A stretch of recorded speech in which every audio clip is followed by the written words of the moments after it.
তৃণমূলের সন্ত্রাসের ভয়ে সংখ্যালঘুরা বিজেপিতে ভোট দিতে পারেননি, তবে সময় বদলেছে বললেন বিজেপির বসিরহাট সাংগঠনিক জেলা সভাপতি সুকল্যাণ বৈদ্য। বিধানসভা নির্বাচনের ফল প্রকাশের পরই আগামী পৌরসভা ও পঞ্চায়েত নির্বাচন নিয়ে বড় রাজনৈতিক বার্তা দিল বিজেপি। বসিরহাট সাংগঠনিক জেলার সভাপতি সুকল্যাণ বৈদ্য দাবি করেছেন, আসন্ন পৌর ও পঞ্চায়েত নির্বাচনে তৃণমূল কংগ্রেস কার্যত শূন্য হয়ে যাবে।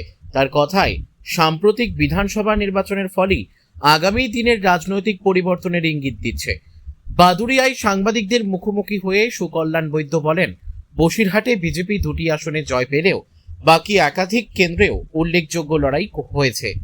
বিশেষ করে বসিরহাট উত্তর, মিনাখা এবং বসিরহাট দক্ষিণ কেন্দ্রে বিজেপি দ্বিতীয় স্থানে উঠে আশাকে নিয়ে তিনি রাজনৈতিকভাবে গুরুত্বপূর্ণ বলে দাবি করেন। তার মতে এই ফল প্রমাণ করেছে যে এলাকায় বিজেপির সংগঠন আরো শক্তিশালী হয়েছে এবং সাধারণ মানুষের মধ্যে পরিবর্তনের ইচ্ছা তৈরি হয়েছে। তিনি অভিযোগ করেন, তৃণমূল কংগ্রেস দীর্ঘদিন ধরে এলাকায় সন্ত্রাসের পরিবেশ তৈরি করেছে, সেই সন্ত্রাসের আবহের মধ্যেই ভোট হয়েছে বলেও দাবি তার। বসিরহাট থেকে প্রদীপ সরকারের রিপোর্ট, বিগ নিউজ বাংলা।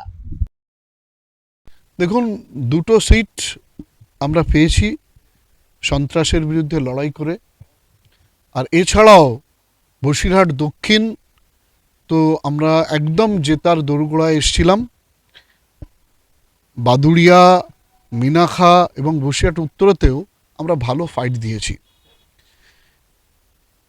এই বাদুড়িয়া, মিনাখা, বসিরহাট উত্তর এবং বসিরহাট দক্ষিণের কিছু মানুষ 21-এর যে পোস্টপোল ভায়োলেন্স, সেই ভায়োলেন্সের যে ভয়, সেই ভয়ের কারণে স্বতঃস্ফূর্তভাবে পুরোপুরি কনভিন্সড হয়ে ভোট দিতে পারেনি। এছাড়াও যে মাইনরিটির একটা বিরাট সংখ্যা, তারা দেশের পরিবেশ পরিস্থিতি বুঝে সার্বিকভাবে এবার বিজেপিকে ভোট দিতে চাইলেও তাদের মধ্যে যে সন্ত্রাসের সৃষ্টি করা হয়েছিল ভোটের পূর্বে, সে নির্বাচন কমিশনের পুরোপুরি আশ্বস্ত করা সত্ত্বেও তারা কনফিডেন্সটা পায়নি।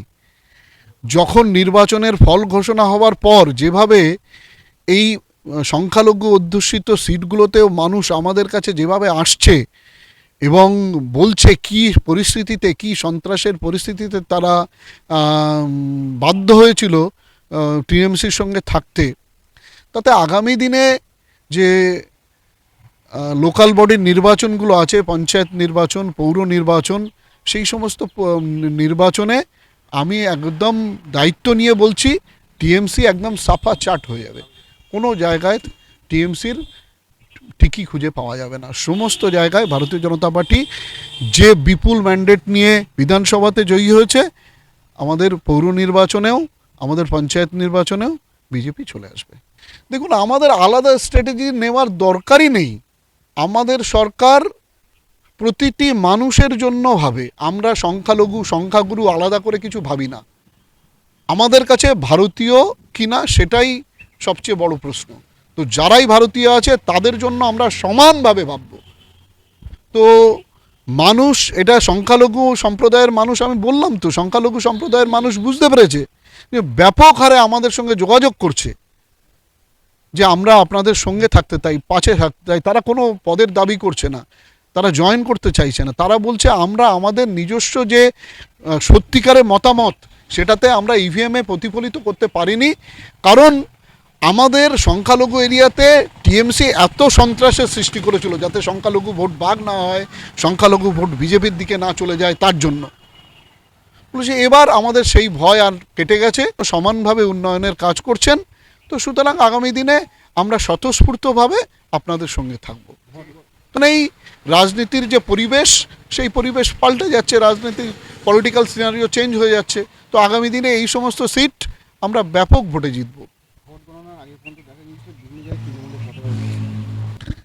দেখুন, দলে নেওয়া এক জিনিস আর পতাকা উঠিয়ে দেওয়া আর এক জিনিস।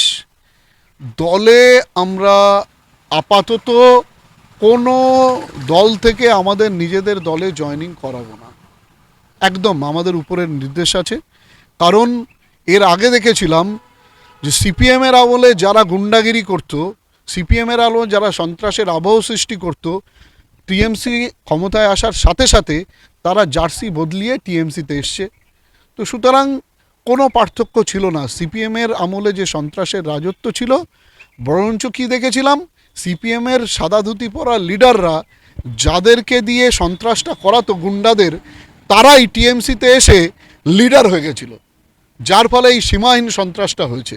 তো এই সমস্ত সন্ত্রাসী এবং দুর্নীতিবাজদের কোনোভাবেই বিজেপিতে আমরা নেব না।